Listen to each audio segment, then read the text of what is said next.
Uh-oh. Stinky.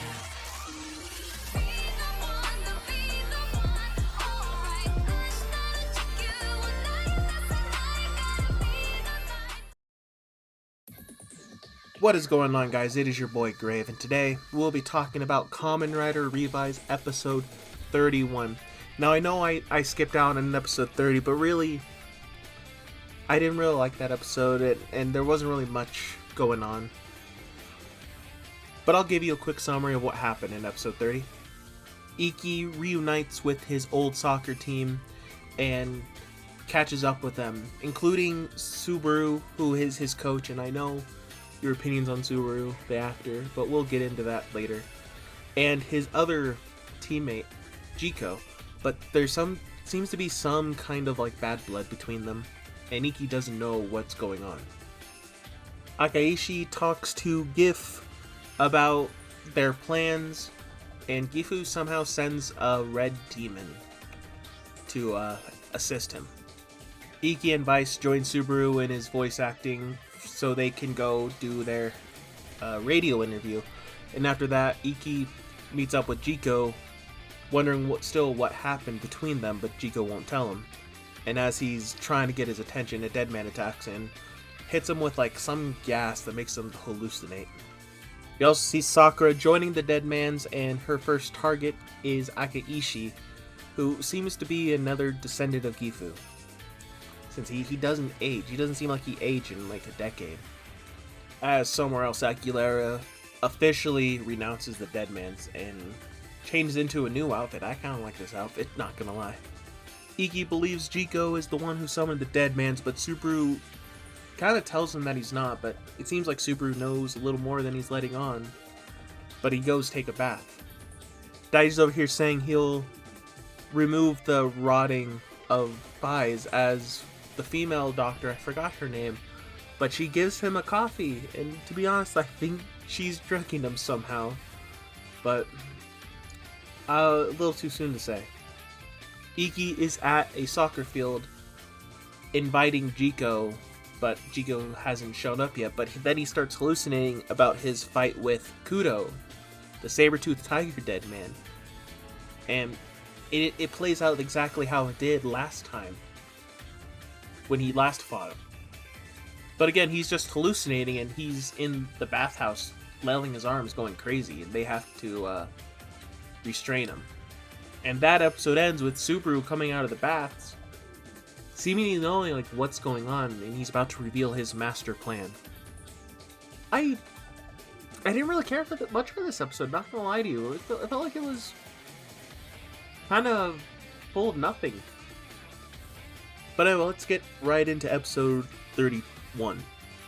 Now, the episode starts off with Tamaki telling everyone that the dead man seems to be a Raffaleza.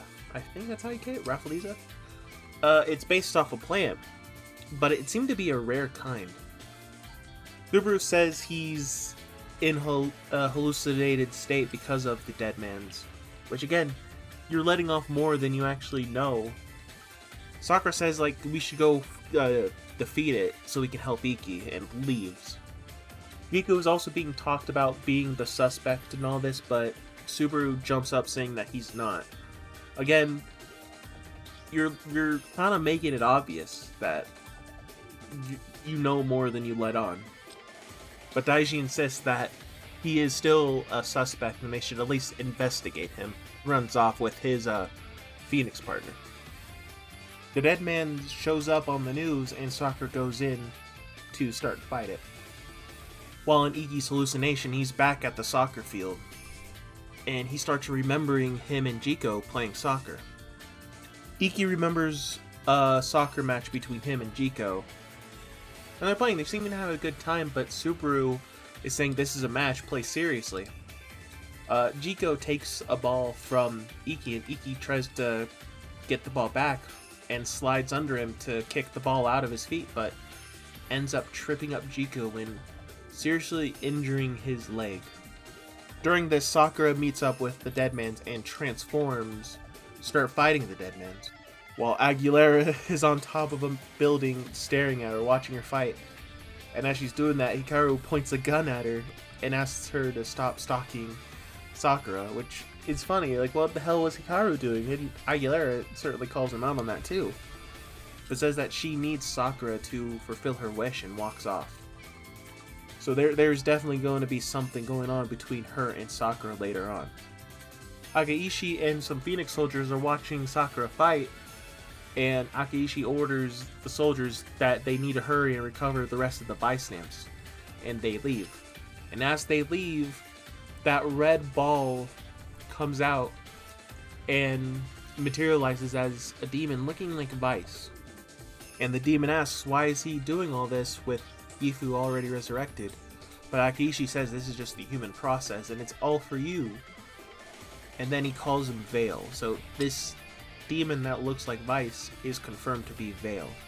And as he's talking to him, the female doctor, her name's Akemi, I just searched that up, walks in and sees Akaishi just talking to himself.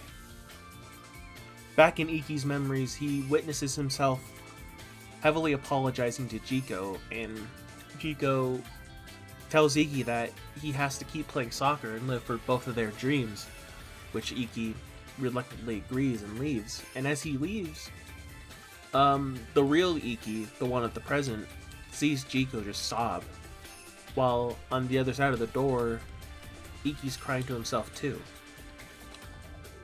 So with that, we know why exactly Jiko can't play soccer anymore. It's because Ikki hurt him so bad that he can't.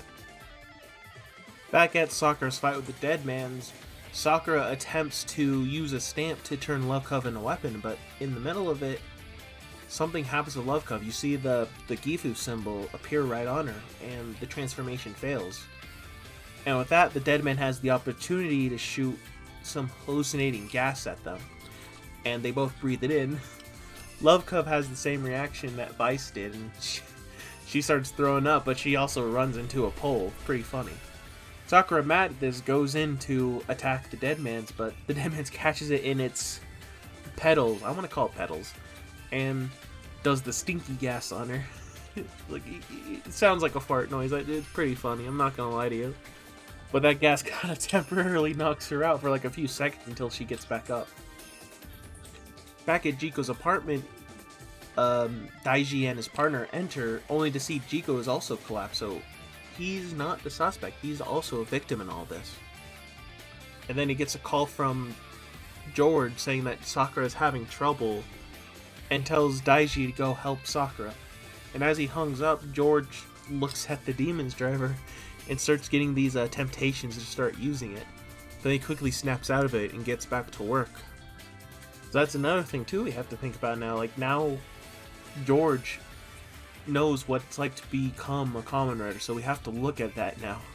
We have to start expecting there to be some kind of friction between that. Back in Ikki's memories, Ikki is seemingly trying to train his soccer kicks, and he's doing this into the evening. And it's then that the present Ikki reveals that he trained in and day out to achieve him and Jiko's dream, but that pressure was too much and he ended up quitting soccer, breaking Jiko's promise. Ikki asks Vice that, is the contract they made 18 years ago the reason why he forgot? And Vice confirms it, saying he wanted to help Ikki out, so he had him forget.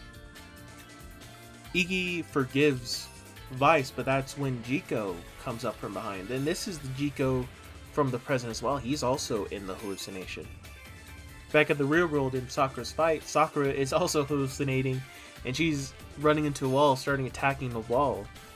Daiji shows up and sees this, and he transforms into Holy Live to fight the Deadmans. But he's seeming to have some trouble now that level 1 Deadmans are seemingly more powerful now because of Gifu. In the hallucination, Ikki and Jiko hash things out, and they forgive each other for what they did. Ikki apologizes for hurting Jiko and breaking their promise to become a pro soccer player, and Jiko apologizes for forcing that dream onto Ikki. Jiko proposes a new challenge, like they'll see who makes it to the top of their respective field. Will Iki be top Kamen Rider, or will Jiko become a top voice actor? They both bump fists, and Iki wakes up. Subaru asks Iki if he got everything all sorted out, and Iki says yes, but then asks Subaru if he's the culprit, and Subaru reveals that he is, and wow, I'm totally shocked at that. Holy crap. No, I'm not. It was kind of obvious.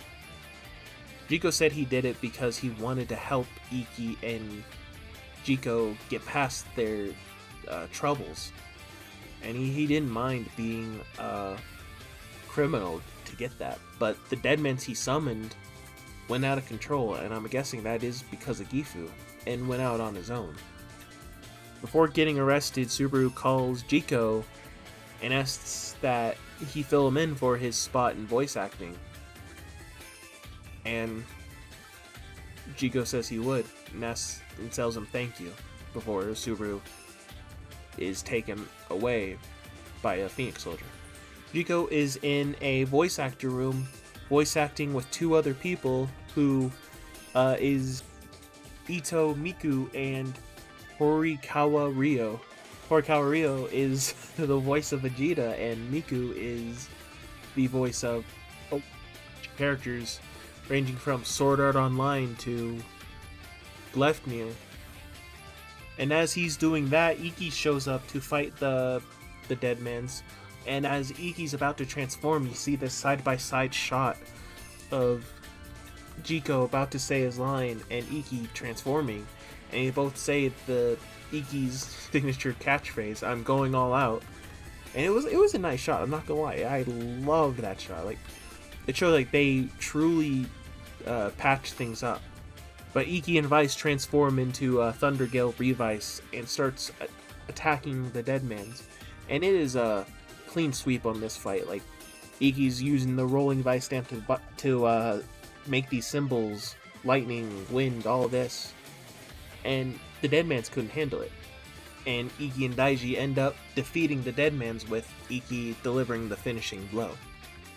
Back at Jiko's job being a voice actor, he's getting praised by the two people that he voiced with, and the producer as well, and he's saying that the whole time he felt like he had a friend being beside him. And to be honest, symbolically, it actually did happen. Jiko ends up at that soccer field that him and Iki always used to play at, before a ball rolls on Jiko's feet, and it's Iki who kicked the ball, and Jiko kicked it back. And Iki and Jiko started playing soccer again, the first time in, like, I'm assuming years. The episode unfortunately ends with Iki looking at all of his photos with him missing in all of them, asking Vice what's going on. And Vice drops the bombshell that the deal they made him forget everything that happened that day during the fire. But now that Iki is using part of Vice's power, he's starting to forget all the memories he had, and that's represented in him disappearing from these photos. And if he keeps using Vice's power, Iki will eventually forget his family. And that's how the episode ends, with that bombshell of information. Now, holy crap, that was an episode. That was the whole 2 episodes. I actually liked that. I didn't care much about Subaru. Everyone knows their feelings about Subaru. I'm not going to hash it out. But everything that happened actually did happen for a reason. Like, between Iki and Jiko and him remembering things, and that segues into why he's disappearing from photos. He's forgetting his memories. So now I'm curious, like, how is this going to end? What do you guys think? Do you think Iki's going to end up forgetting everything? Think that'll be an eventual V-Cinema with him remembering? Comment down below what you think, and as always, thank you guys so much for watching, and any likes, comments, shares are greatly appreciated, and I'll see you guys next time when I talk about the next Kamen Rider episode. Peace out.